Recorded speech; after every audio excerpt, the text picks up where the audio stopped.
Barabara hii kulikuwa kuna malalamiko mengi sana, sio watu wa kijini peke yao, lakini hata majirani pia, kwa sababu walikuwa wanaitumia hii, walikuwa wanaizungumza sana.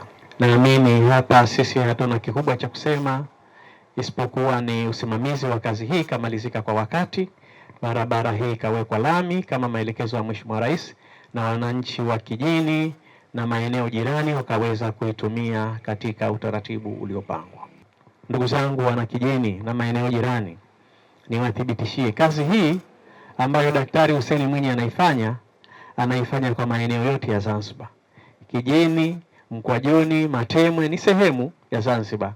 Kwa hiyo tuendelee kumuunga mkono, tuendelee kushirikiana na serikali yetu kuhakikisha miradi hii tunatoa mashirikiano ili iweze kutekelezeka kwa ufanisi mkubwa. Bahati njema mradi huu tokea umeanza sijapata malalamiko ya aina yoyote. Na ni waahidi wananchi wa mkoa wa Kaskazini, wananchi wa Mahonda na maeneo mengine, kazi hii itaendelea kwa maeneo yote ambayo Mheshimiwa Rais ameahidi na kwa kiwango kizuri, kwa maana ya kiwango cha lami. Nimekuwa nikisema, ukiona serikali ya awamu ya 8 inajenga barabara, ukaona hapo pahala bado pana kifusi, jua hatujamaliza.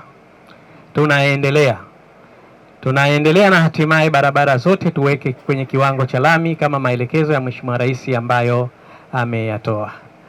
Nishukuru sana wizara yetu hii.